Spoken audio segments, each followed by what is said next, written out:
While a wind stirred through the trees surrounding the isolated town of Briar's Edge, where the night seemed to stretch longer than anywhere else. The people there were quiet folk set in their ways, guarded and slow to accept newcomers. Old myths and legends drifted through the centuries in hushed whispers, swirling around the valley like restless spirits. Once in a while, a dreadful memory would surface to remind them there were horrors living in the cracks of their collective past. It began in the nursery of the local preschool, a modest brick building standing at the end of a cul-de-sac lined with weathered houses. During the day, carefree voices filled the place with warmth, but as dusk descended, the old building felt oppressed by a nameless dread. The staff used to joke about it, how certain hallways creaked with footsteps when not a soul was around, how the cots in the nap-time rooms sometimes looked like small shapes had lain in them overnight, though the doors remained locked. Yet 9 times out of 10, those peculiarities were dismissed as the building's age, until the lullaby surfaced. Rock-a-bye baby. The faintest murmur teased at the edges of Miss Felton's hearing as she sat at her desk that Thursday evening, sorting through the children's art portfolios. She paused, eyes narrowed. Even though she was alone, she could almost swear she heard a lullaby coming from the corridor. It was a tune that had never graced the halls before, and there were no parents or children left inside. The lead teacher stood, heart drumming as she followed the echo toward the nap-time room. She paused outside the closed door. Forcing a breath, she flicked on the fluorescent lights. Nothing stirred within, no sign of intruders or mischief. 9 tiny cots stood in geometric rows, neatly made for the following morning. Yet recognition struck her. The final haunting note of the lullaby flickered in her mind as though she had heard it countless times before. Inexplicable unease filtered through her, a sense that something was out of place. Miss Felton tried to shrug it off, but as she locked the door, the melody, half remembered, clung to her thoughts. Over the next week, the melody persisted. Teachers and assistants grumbled about hearing it late in the afternoon or well before sunrise when final checks were made. The children, too, had begun humming something unfamiliar during crafts or while waiting for their parents to pick them up. Some kids seemed unaware they were even doing it, like it had nestled into their subconscious. One child, Lucy Thompson, became so fixated on the lullaby that she sang it even during midday snack, her unsteady voice warping the melody until it sounded sinister. When asked where she had heard it, Lucy only shrugged, wide-eyed, and insisted, "It just came into my head." Parents grew concerned. Some scoured the internet for references to the eerie lullaby, but found nothing definitive. Its notes had a peculiar, archaic ring. Soon, rumors circulated that it was more than just a random children's song. The story traced its origins back centuries to a time when this valley had been ruled by a lord named Conrad Thorne, a tyrant who believed invincibility flowed through his blood. According to Briar's Edge folklore, a rebel band staged an uprising. Their secret weapon was an atypical form of warfare, a lullaby infused with dark magic, rumored to lull Thorne's soldiers into a deep, entranced sleep before the revolt turned murderous. Whispers said the lullaby was cursed, and though it succeeded in toppling Thorne, it brought untold suffering upon those who used it. Some conspiracists claim the lullaby's destructive power eventually devoured even the rebels themselves, plunging them into madness and despair. For generations, it had been consigned to old stories told by grandparents to frighten naughty children. Many believed it was only a tale to keep kids in line, but the people of Briar's Edge had always been prone to suspicion, and the reappearance of any such tune now set them on edge.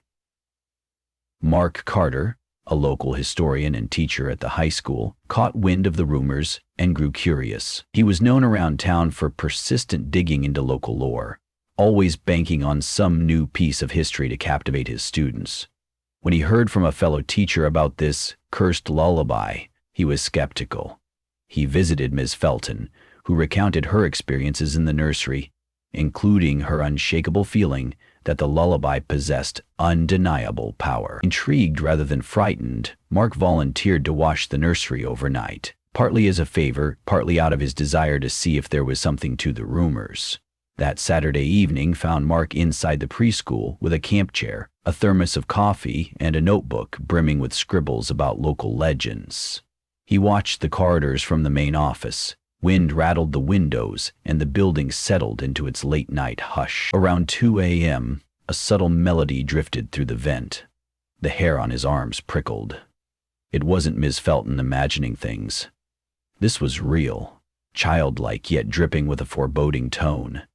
The lullaby seemed to come from every direction, beckoning him deeper into the building. Wiping clammy hands on his jeans, he grabbed a flashlight and crept toward the naptime room. As he neared the door, he expected to see a trespasser, a teen playing a prank or something equally mundane. Yet the door was locked, just as Miss Felton had left it. The singing persisted on the other side. Fighting back a swell of dread, Mark slipped a master key into the lock. With a click, he opened the door and swung his flashlight around. Nothing moved in the gloom, yet the lullaby's voice continued, echoing as if it issued from the very walls. Standing amid the small cots, Mark's breath seized in his throat. The voice belonged to a young girl, though no one else was there. "You came for the song," she whispered, as though speaking directly into his ear. The flashlight beam quivered in Mark's trembling hand.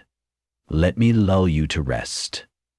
He stifled a cry, nearly dropping the flashlight. The darkness became suffocating when the overhead lights refused to switch on. Another testament, he assumed, to the building's faulty wiring. Cautiously, he moved to the center of the room. Then, from behind him, a rustling movement stirred at the far corner. The shadows seemed to twist. The lullaby stopped. Scattered children's drawings plastered the walls. Mark's light grazed a crayon sketch of a monstrous face looming over a tiny figure in a cradle. He realized the child had drawn the lullaby's subject. The figure's sunken eyes and half-snarling mouth looked agonizingly real, as though they might open to speak. A sudden wave of dizziness pulled him toward unconsciousness. Mark forced his eyes away from the drawing and stumbled from the room, feeling the oppressive weight of something trailing at his heels. Only when he reached the main office again and locked the door behind him did he realize he was drenched in sweat. He must have sat there for hours, wide-eyed, until sunlight washed over the frosted windows. The lullaby was silent again. The next day, Miss Felton found him, and after hearing his account, grew pale. She told him about the children's drawings with images not unlike what he'd seen: distorted shapes, watchers in the corner, crude representations of a robed figure humming a song. Mark returned to his home with a pounding headache and that foreboding tune forever etched in his mind. His research intensified. He delved into the local archives, old diaries and dusty tomes that documented the lore of Conrad Thorne's rule and subsequent rebellion. The records, never entirely reliable, hinted that the lullaby had been created out of desperation, a melding of occult chants with a sweet lullaby structure to ensnare the senses. The more Mark read, the more he felt like someone was watching from behind shelves. Once he glimpsed a reflection in the library window, an emaciated figure. But when he looked over his shoulder, the aisle was empty. Over the span of a week, he found mention in a long-forgotten letter that the lullaby was known to bring about a silent rebellion of the mind. The victims, lulled by its verses, were compelled to obey any directive. The letter also cautioned that the lullaby's power was not limited to the intended target. Anyone who heard it could be corrupted. Night by night, the ominous melody took root in Briar's Edge. It was no longer confined to the nursery. People reported hearing it, wafting from behind closed doors, drifting through the branches of old oaks, or emanating from deserted back streets. Infants fussed in their cribs, then started humming the tune in eerie, halting ways. Local parents grew terrified as their children woke, glassy-eyed and murmuring the word sleep. Caught in a hypnotic half-trance, a creeping fear spread across the town, choking it like lethal vines. One morning, Mr. Jacobs, the curator of the local museum, was found huddled in a corner, rocking back and forth with blank eyes. When the authorities arrived, he babbled about a shadow that sang to him, calling his name, promising to hush all his fears if he just listened. The lullaby was no longer a nighttime event. It lived in the consciousness of its victims, feeding on them, whether the sun was up or down. But the strangest phenomenon took hold in the children. A silent hush fell among them, as though a common awareness bound them together. Their teachers noted they no longer played with gusto, nor argued or chattered the way children normally did. Instead, the kids gathered quietly, forming circles to sing fragments of the lullaby in unison. When asked questions, they only stared. Lucy Thompson, the girl who had first been heard humming that creeping melody, was at the center of it all, her pale face and wide eyes leading the others like a choir. Worried parents turned to Mark for answers, as rumors spread that he was the only one actively digging into the lullaby's past. Overwhelmed, he pored over every ancient manuscript he could find, desperate for a clue on how to break the curse. One fragment mentioned a sacrifice of voice, an idea that the song's power could be sealed if someone who had already been touched by it would stand and forcibly sing it backward, note by note, to unravel its threads. But the text was incomplete, missing key details. Mark visited every attic, every antique shop with leftover relics from Thorne's era. His nights were tormented by nightmares in which that melody carried him into unconscionable acts. The final puzzle piece came from Ms. Felton, unexpectedly. She had discovered an old nursery rhyme book in the preschool basement while searching for supplies. Its cover was discolored, scrawled with notes in archaic script. Several pages were missing, but near the middle was an entire section dedicated to subverting the lullaby's dominion. It detailed how the lullaby had been used to infiltrate Thorne's mind, sowing illusions that made him lose control of his arm. It also spoke of the aftermath. The rebels, delirious from the lullaby's continuous hold, turned on each other. The final lines read, "Only the one who has embraced the lullaby's shadow can command it. To extinguish its hold, the afflicted must recite the lullaby from end to start, the words reversed, weaving silence back into its cradle. Thus the rebellious spirit is quieted once more." Mark pieced it together. This afflicted one, in theory, had to have heard and internalized the lullaby. Lucy Thompson, among all the children, seemed the one most thoroughly consumed. His heart seized at the thought of enlisting a child in reversing the curse. But time was slipping away. More people collapsed daily, muttering nonsense, enthralled by the song they couldn't stop hearing. Even the air seemed perpetually thick, as if the entire town were on the verge of suffocating inside Thorne's ancient nightmare. Problems worsened when local authorities, after witnessing the bizarre catatonic states, decided to evacuate children from the town. They believed an unknown toxin might be causing mass hysteria. But that very evening, the lullaby grew so powerful that the roads out of Briar's Edge were blocked by uprooted trees and unexpected landslides triggered by a severe thunderstorm.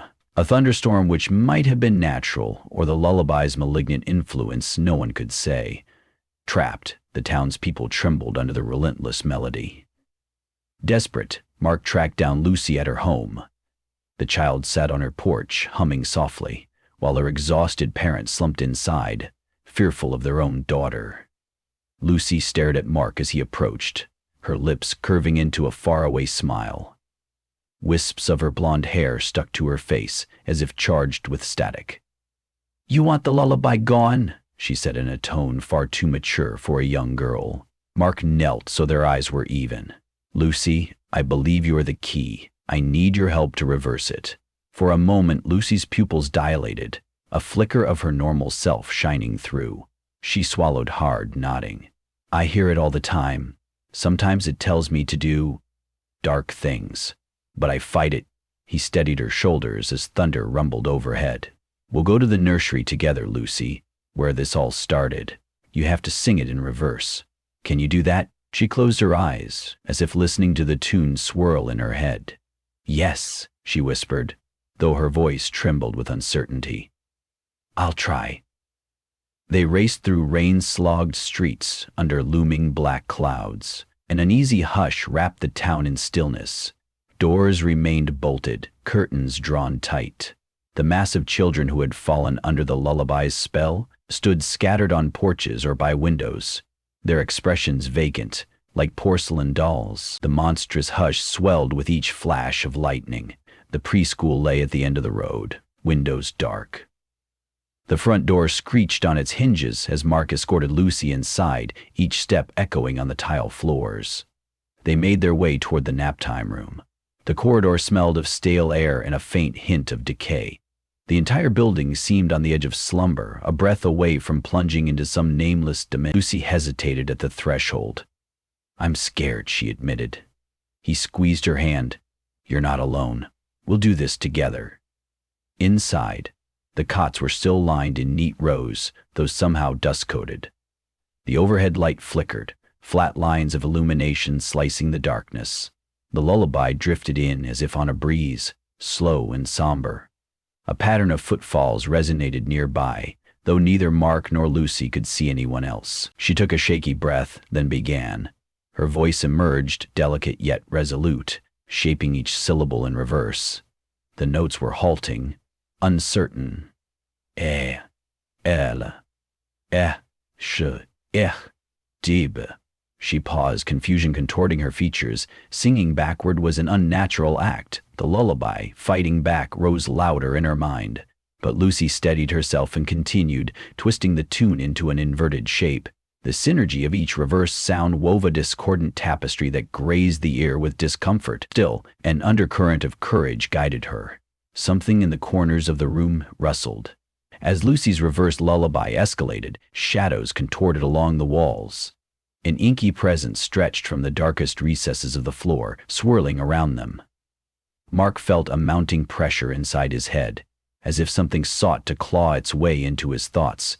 He pressed shaking palms to his temples to keep from collapsing. Lucy's voice rose, tears streaking her cheeks as she forced the words into existence. The lullaby's normal direction was sweetly sinister. Reversed, it became a horrifying chant that set teeth on edge. The air around them erupted in swirling currents of black, forming into shapes that threatened to converge upon Lucy. Her hair whipped around her face. Lightning flashed through the window, illuminating a towering silhouette behind her. Its hollow eyes smoldered, and its lips formed a silent hiss, as though screaming at Lucy to stop. Mark forced himself to lunge forward, interposing his body between Lucy and that hulking darkness. The force of it nearly knocked him flat. "Keep going," he shouted, his words almost swallowed by roaring wind. "Don't stop," Lucy sang each fragment in reverse with unwavering determination.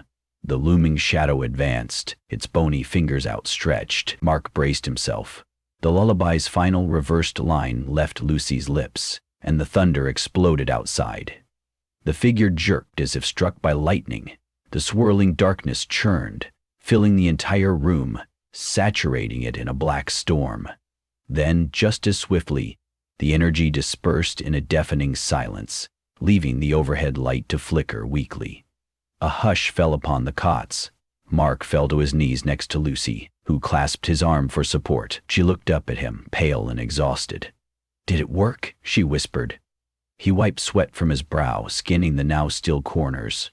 Whatever presence had reigned here was gone. "I think maybe it did," he said hoarsely, hugging the trembling girl. They emerged from the building to find the streets no longer as oppressively silent. Townspeople stepped outside, blinking back confusion as if waking from a nightmare. The children who had stood in vacant stares groaned and rubbed their eyes, uncertain as to how they had ended up on their porches. The storm clouds hung overhead, but the stifling tension seemed to have lifted.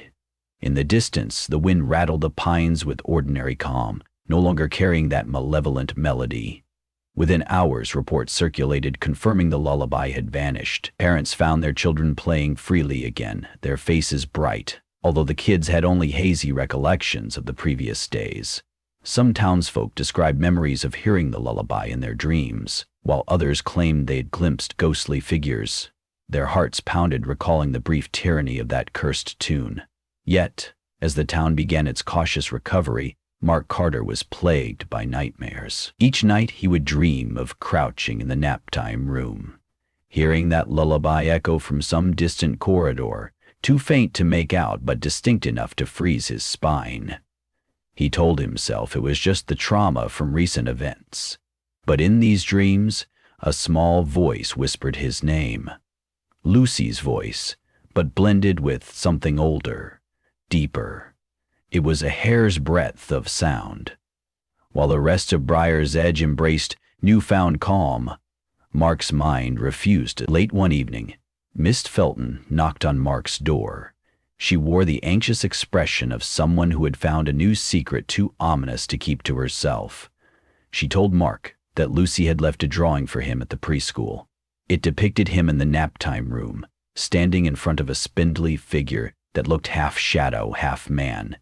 The figure was twisted in an almost serpentine shape, its elongated arms wrapped around a luminous baby's cradle. It was so detailed and disturbing, Miss Felton said, voice shaky. I thought you should have it. When Miss Felton left, Mark unfurled the drawing on his kitchen table. The child's scribbles rarely lied. Children drew what they sensed, that spindly figure in the picture. It looked like the same presence he had felt in the nursery. He ran his fingers over the lines, noticing a faint scrawling at the bottom. He recognized Lucy's handwriting, though it was messy. We only sealed it away for now. A weight sank into Mark's chest. The lullaby's hold had been broken, the curse undone, yet the shadow remained, dormant, waiting. He recalled how Thorn was only the first victim of the lullaby centuries ago, and how the rebels themselves eventually fell prey to it. Even if the lullaby was banished from the ears of Briar's Edge, its essence might linger in the darkest corners, ready to emerge when the conditions were right. Questions gnawed at him, fueling a gnawing sense of unfinished business. Did Lucy's drawing predict a future reawakening, or was it merely the child's mind processing the trauma? As thunder rumbled far in the distance, Mark stood at his window, gazing into the blackness of night. His reflection caught his eye. For an instant he thought he saw that spindly figure behind him, looming, though when he spun around he only faced an empty room. Days passed, and the town resumed its humdrum life. Little by little, ordinary burdens replaced the hush of fear. The preschool reopened, Miss Felton carrying on as best she could. The children went about finger painting, singing benign songs, going to recess, but sometimes, in the hush of nap time, Miss Felton heard Lucy's breath hitch in the cot, as though she felt a presence watching her from the ceiling. She'd jolt awake, glance around, and see no one, willing themselves to forget the horrors. Most townspeople decided it was better not to talk about the lullaby at all. The reaction was as old as the curse itself. When the memory was buried, only the stories survived. No one wanted to resurface them, but Mark Carter's curiosity remained, and Lucy's subtle anxiety lingered. From time to time, Mark would drop by to check on her. She still drew eerie pictures, only now they were of sealed doors, with monstrous shapes behind them. She confessed that the lullaby still visited her dreams, but never in full tune. She tried singing backward in her sleep, as if to keep it at bay. Mark, too, was plagued by the stray melody in fleeting moments of reflection. Eventually, Lucy and her parents decided it was best to leave Briar's Edge for a time, staying with relatives in another state. Mark said goodbye to her on the porch. She offered him one of her drawings, a depiction of two silhouettes side by side, each holding back a swarm of black serpents. On the other side of the page was a cradle encircled by lines of music notes, scribbled in reverse. Lucy whispered, "If I can keep singing it backward, maybe it can't come back." Mark knelt and forced a reassuring smile. "You're stronger than it, Lucy. Never forget that." That night, alone in his house, Mark sat at his desk, the drawing displayed before him. A single lamp cast elongated shadows on the walls. He felt certain Lucy's departure would help quell the lullaby's hold, but he also recognized an uncomfortable truth. Deafness never vanished completely. It merely waited for the right moment to return. As the minutes slipped by, the quiet weighed heavily on Mark's chest.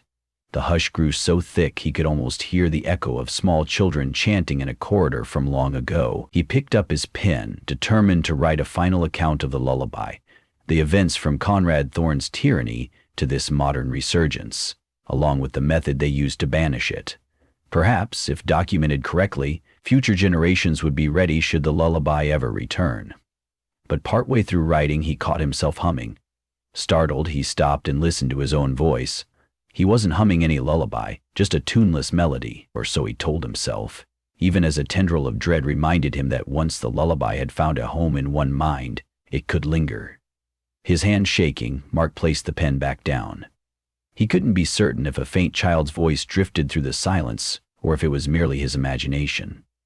As tension coiled in his gut, he forced himself to breathe and focus on the present. No lullaby was truly audible, only the hush of night, a hush that felt breathable, if slightly tremulous, a hush that hinted at the emptiness left behind by a great, silent rebellion, one that had almost claimed them all. He tried to steady the panic that nibbled at the edges of his sanity. After all, the shadow was sealed, the melody reversed, the rebellion quieted, at least for now. He closed his notebook, stood, and switched off the lamp.